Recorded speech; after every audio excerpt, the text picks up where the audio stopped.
Welcome to this explainer. Today, we're diving deep into the hidden mechanics of high-stakes communication, and we're going to explore exactly why calmness is the ultimate form of control. You can think of this as a practical tutorial. We're going to deconstruct the exact psychological intelligence that top communicators use so you can start practicing these techniques safely and effectively in your own life. All right, let's jump right in. Now, this sounds incredibly simple, but I really want you to hear this. Every single reaction is information. When you're in a high-stakes scenario, people are constantly scanning you. They're looking for predictability. So think of this as your foundational triangle of power. It's the mental software you need to run while speaking. It goes like this. Calmness equals control. Reaction equals exposure. And silence equals psychological pressure. Literally, everything we're about to discuss today reinforces this exact triangle. I promise you, if you can master this core frame, you completely change the dynamic of any room you walk into. Okay, let's unpack that first pillar. Why reaction is essentially revealed data. We need to look at why your natural, instinctual emotional responses are actually major vulnerabilities. In the world of behavioral psychology, your reactions are basically raw data that you're handing over on a silver platter. Here is exactly how that data gets used against you. It's just a basic stimulus response pattern, right? Step 1, someone pushes your buttons, maybe insults or challenges you, and you react automatically, usually with anger or defensiveness. Step 2, they immediately learn your trigger. Step 3, because they know that trigger, they can now predict your behavior. And finally, step 4, if they can predict you, they can influence you. You've essentially just handed them the map to all your weak points. There's this massive contrast between our naive intentions and Machiavellian reality. I mean, most people think, hey, I'm just expressing myself, I'm being authentic. But the reality? You are revealing your control panel. Let's look at a real-world scenario where this plays out perfectly. Imagine a customer yelling at a service desk, actively trying to provoke a reaction. Now picture the calm worker who simply stares back, completely unfazed. They diffuse the situation instantly. Why? Because by not giving that angry customer the reaction they're practically begging for, the worker keeps their control panel locked away. They give the aggressor absolutely nothing to work with. So the absolutely crucial point here is this. The moment you react automatically, you stop being in control. It's a pretty profound realization when you truly internalize that your impulsive emotions are the exact levers that other people use to steer you. Moving on to our second concept, the incredible power of the silence gap. So, we've talked about containing your reactions internally. Now let's explore how that internal containment translates into applying external psychological pressure. Here is a secret. Silence creates pressure. Humans absolutely despise uncertainty way more than they hate discomfort.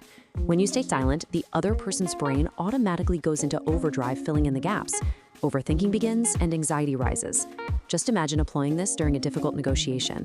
They throw out a lowball price, and instead of instantly getting defensive and arguing back, you just look at them.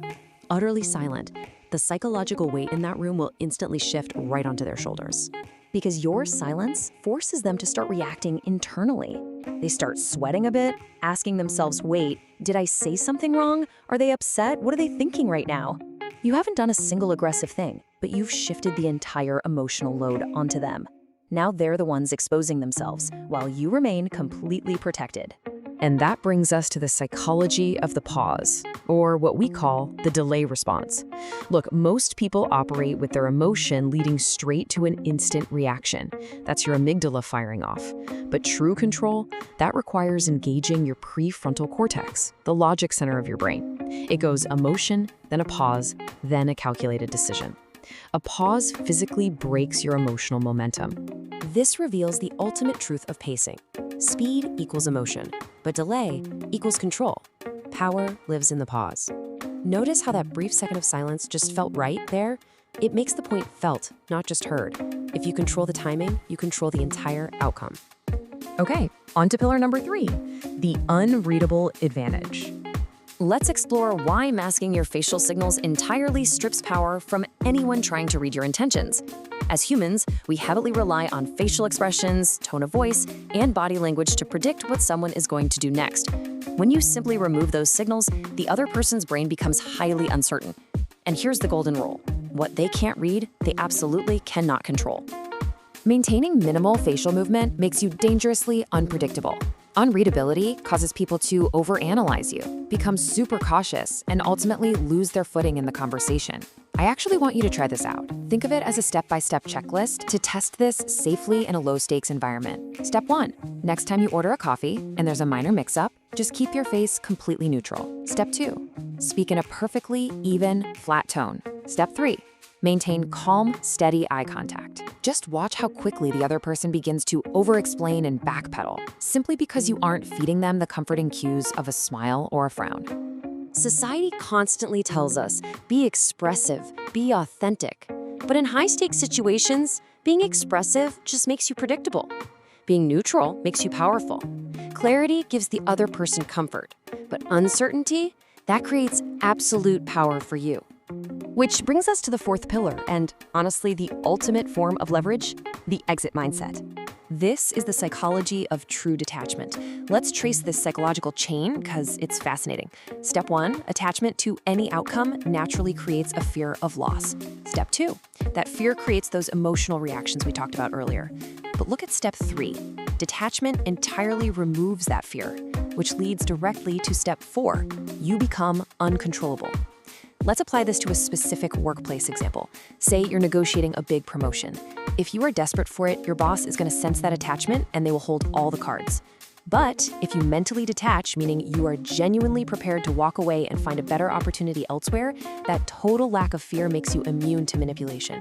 You instantly have all the leverage. Because true control, it doesn't come from holding on with a white-knuckled grip. Control comes from not needing to hold on at all. When you stop chasing outcomes and stop begging for validation, no one has any strings left to pull. Always remember this absolute law of social power dynamics.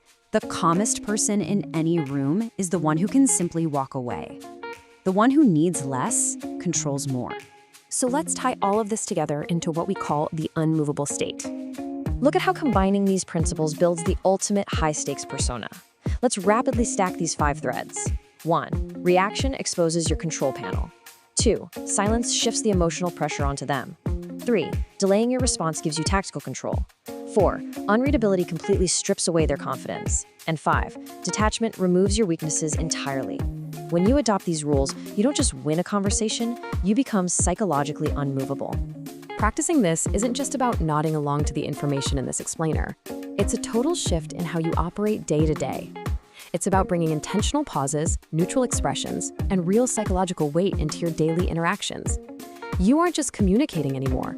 You're revealing a level of self-control that most people don't even know exists. So I want to leave you with one final, pretty provocative question. Think about your life right now. Think about your high-stakes relationships, your workplace, your family dynamics. Who currently holds your control panel? And more importantly, what are you going to do tomorrow to take it back? Thank you so much for joining me for this explainer, and I highly encourage you to go out and start practicing the incredible power of the pause today.